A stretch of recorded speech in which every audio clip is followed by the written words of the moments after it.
বর্তমানে আমি এখন ব্রাহ্মণবাড়িয়ার একটি সুন্দর একটি গ্রামে দাঁড়িয়ে আছি। আর এই গ্রামটির নাম হচ্ছে সুলতানপুর।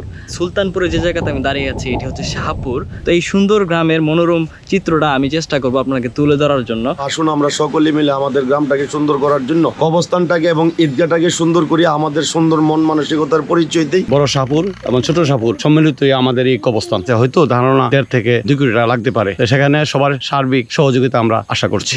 আর শাহপুরের ঠিক সামনে হচ্ছে কেন্দ্রীয় কবরস্থান, যেখানে একটি প্রকল্প হয়তো এখানে ওনারা করবে। এখানে মসজিদ মাদ্রাসা মনে হবে, তাই না? আর এখন আমি বলে রাখি আপনাদেরকে, এই কবরস্থানটা এখনো কোনো কিছু করা হয় নাই, ওনারা প্রকল্প নিচ্ছে বা পরিকল্পনা নিতেছে। আর একটা কথা বলে রাখি, শাহপুরের পরে হচ্ছে তিতাস নদী, আর সামনে হচ্ছে আমি যখন সুলতানপুর দিয়ে আসছিলাম, সুলতানপুর আসার পরে হচ্ছে নামছিলাম হালখাটা যে গ্রামটাতে, সেই গ্রামটাতে নামছি। নামার এর আগে হচ্ছে একটি রাস্তা দেখছিলাম, যে রাস্তার পাশে কিছু বেঞ্চ দিয়ে রাখছে, তো ওইটাকে ওরা বলে মিনি কক্সবাজার।